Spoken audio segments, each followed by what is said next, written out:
Muy buenas tardes, qué gusto estar aquí, un privilegio realmente compartir este momento con todas ustedes, con todos ustedes, en este espacio que nos coloca en el mundo realmente desde Ecuador y bueno, en un momento en el que definitivamente la participación de cada una de nosotras, de cada uno de nosotros, hace muchísimo más rico todo lo que podamos desarrollar. Muchísimas gracias por la invitación, muchas gracias a la Fundación Mujeres Sin Límites. Y bueno, pues gracias nuevamente por el privilegio de compartir con las mujeres poderosas con las cuales han estado aquí. Muchas gracias, Mafer. Bueno, y estamos ansiosas de escuchar tu ponencia, el mapa de los tesoros. Bienvenida, Mafer. Quiero recorrer entera esta tierra, quiero hablar en desacuerdo y quiero estar en el acuerdo, sin la prisa, sin la trampa, con la seguridad de los discursos que precisamente se escribió allá por el 2008, cuando un grupo de mujeres profesionales creíamos que era necesario intervenir en el Ecuador a través de una organización cuyo capítulo se desarrolló en Quito, que fue una organización para apoyar el desarrollo de las microfinanzas de las mujeres.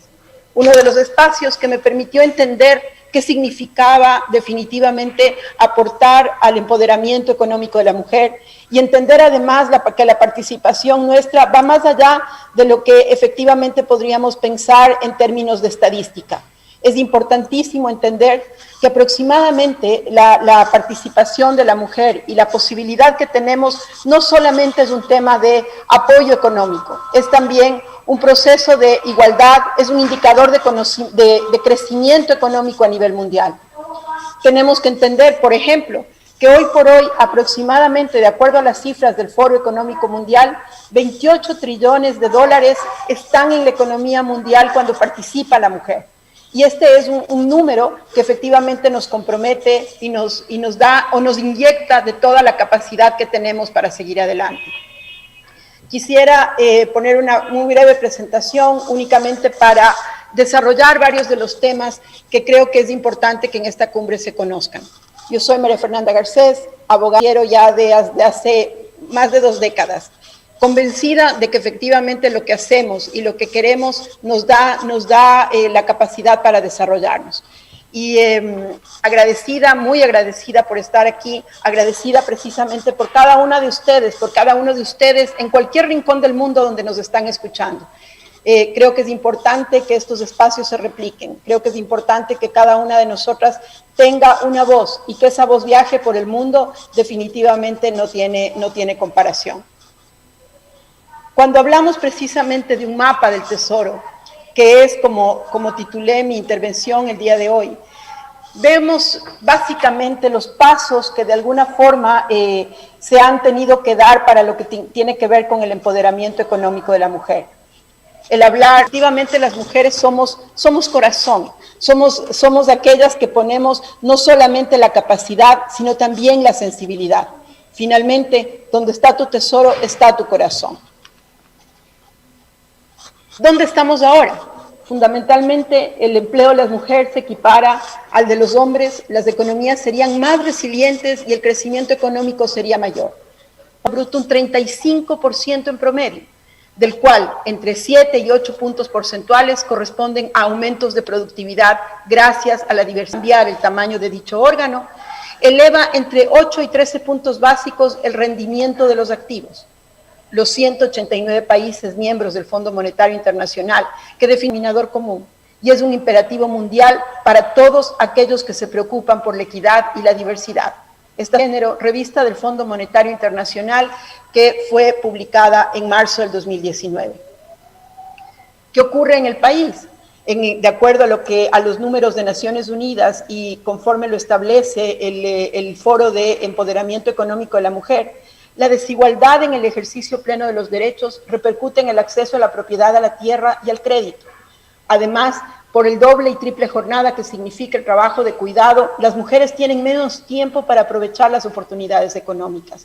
Y eso lo vemos a diario, lo vemos en aquellas mujeres que ganan hasta un 25% menos que sus pares hombres en trabajos iguales. Estudios que, como les decía, se ven claramente identificados en todo el trabajo que ha hecho Naciones Unidas en el país y en el mundo.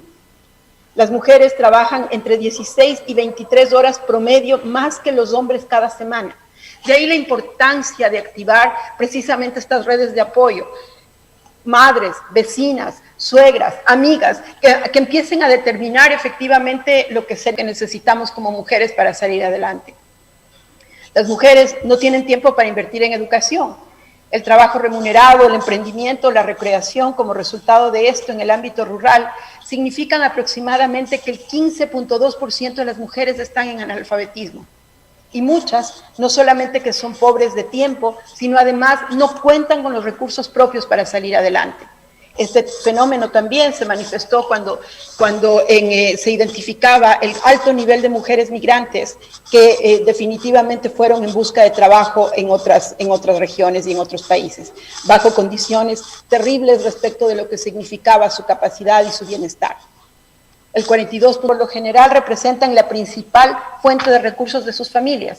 Mujeres que definitivamente trabajan de sol a sol buscando fundamentos, sin pensar naturalmente en ellas y en lo que definitivamente afecta o no a su bienestar. De ahí es que empecé a pensar en cómo desarrollar una hoja de ruta, un mapa que nos permita desde la política pública empezar a trabajar.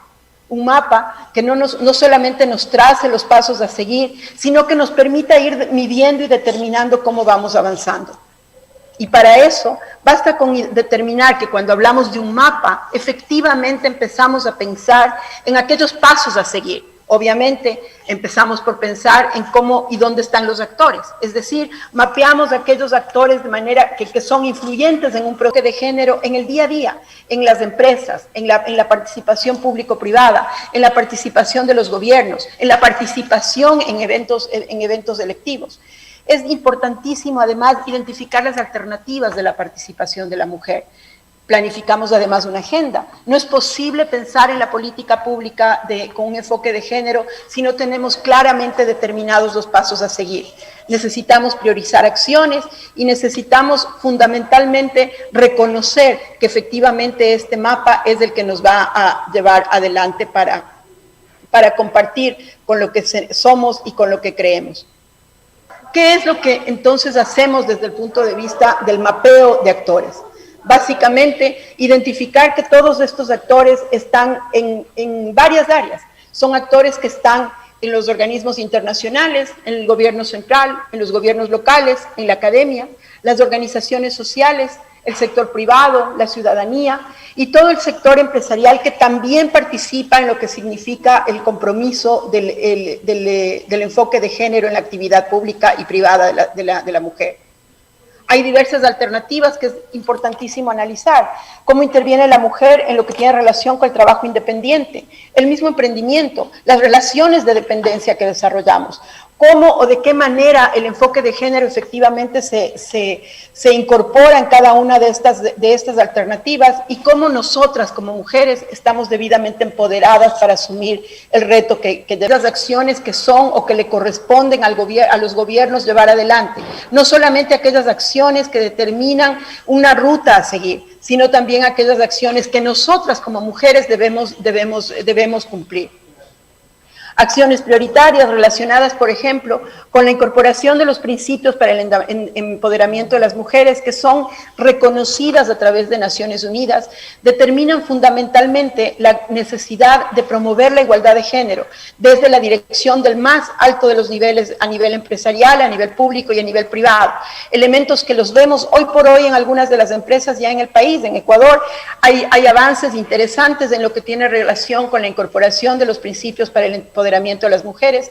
Sin embargo, todavía tenemos tareas pendientes relacionadas con la necesidad de tratar a todos los hombres y a las mujeres de forma equitativa en el trabajo, respetar y defender los derechos humanos y la no discriminación, velar por la salud, la seguridad y el bienestar de todos los trabajadores y trabajadoras.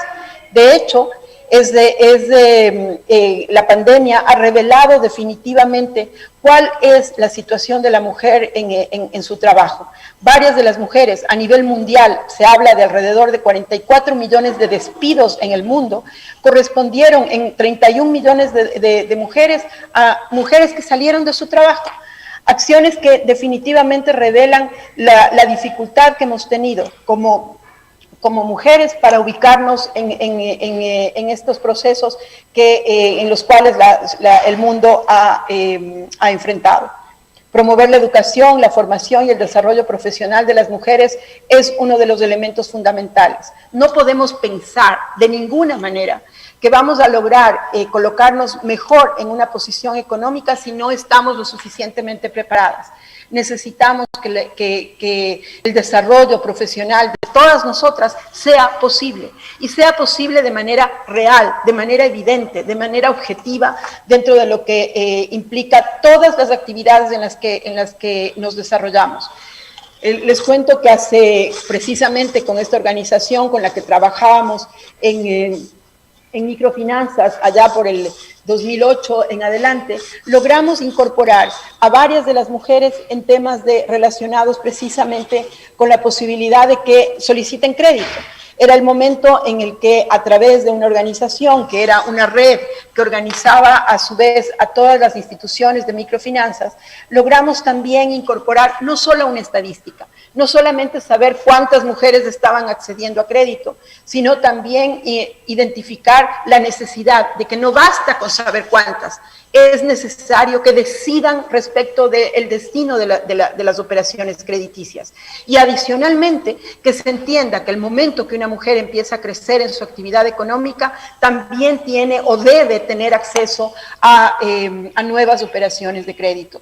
Y es así como vemos que efectivamente las acciones que se han desarrollado a nivel internacional han ido calando ya en cada una de las acciones que en el país, en mi país, en Ecuador, en Latinoamérica, en el mundo se han ido identificando. Y eso pasa porque definitivamente tenemos una hoja de ruta, tenemos una visión a la cual tenemos que llegar, y es a esa visión a la que tenemos que ir identificando todas estos pasos a seguir, estas formas de hacer, estas actividades que nos van a permitir salir adelante. En efecto, otro de los elementos sobre los cuales se ha trabajado y se está trabajando a nivel internacional y en el Ecuador, tiene que ver precisamente con la identificación de las acciones o de la legislación que en materia de autonomía y empoderamiento económico de la mujer es necesario trabajar. Uno de los elementos fundamentales para lo que tiene relación con la incorporación del enfoque de género en las actividades económicas pasa por el marco normativo. Y es así que el Consejo Nacional para la Igualdad de Género y la Secretaría Iberoamericana y ONU Mujeres trabajaron precisamente en un informe que fue recientemente publicado el año pasado respecto del análisis de legislación discriminatoria en Latinoamérica y el Caribe en materia de autonomía y empoderamiento. Informe que naturalmente está en las redes, pero ¿qué era lo interesante de ese informe? Precisamente que nuevamente empezó a identificar una hoja de ruta, unos pasos a seguir, y tenemos, por ejemplo, producto de ese informe, fichas de país que determinan específicamente cuáles son los elementos de agenda en los cuales hay que trabajar, y además se anexaron textos de reformas legales. Elementos que en el caso del Ecuador, por ejemplo, analizaron desde el punto de vista de la información en relación a los convenios internacionales que habían sido ratificados por el país, y reveló que hay convenios de extrema importancia que no han sido ratificados por el Ecuador, tales como el convenio sobre la protección de la maternidad, el convenio sobre la eliminación de la violencia y el acoso en el mundo del trabajo, que son precisamente aquellos en los cuales tenemos que involucrarnos.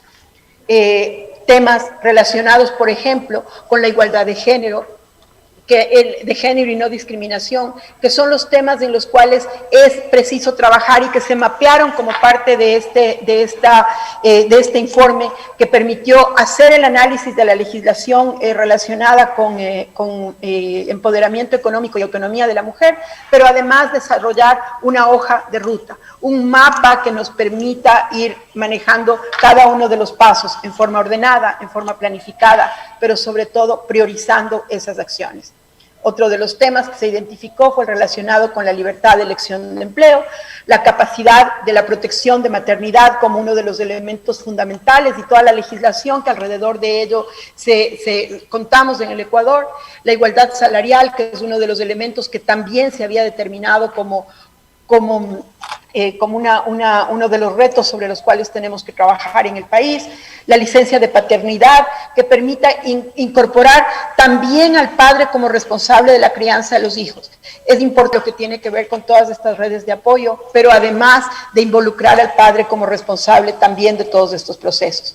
Lo relacionado con la seguridad social, los cuidados, el trabajo doméstico remunerado, entre otras acciones que permitan efectivamente desarrollar todos estos conceptos relacionados con la legislación que nacen del informe que les acabé de mencionar, pero que determinan una hoja de ruta, un nuevo mapa a seguir, unos nuevos pasos a desarrollar, a dónde avanzar. Basta con tomar una decisión. Basta con identificar cuál es el camino para poder seguir avanzando en él. Y en el Ecuador, gracias a este informe, tenemos varios de los elementos que al menos en el corto plazo podemos trabajarlos, relacionados, por ejemplo, con reformas y con eliminación de normas identificadas como relacionadas a su vez con lo que tiene que ver con la autonomía y el empoderamiento económico de la mujer. Pero ¿qué más ocurre? ¿Qué más ocurre además en el día a día? ¿Qué es lo que ocurre con las emprendedoras, por ejemplo? Uno de los últimos informes desarrollados hace muy poco, publicado hace muy poco por el Global Entrepreneur Monitor, que es el informe que identifica cómo vamos avanzando en términos de emprendimiento, señala que efectivamente en el país es donde más mujeres son emprendedoras, donde todas estas mujeres que han tenido esta capacidad de desarrollar actividades económicas son más numerosas. Estamos hablando de que en el Ecuador el 33.6% de emprendimientos son impulsados por mujeres. Pero además, ese mismo informe da un dato adicional, y es que lamentablemente gran parte de esos emprendimientos no llegan a emprendimientos dinámicos.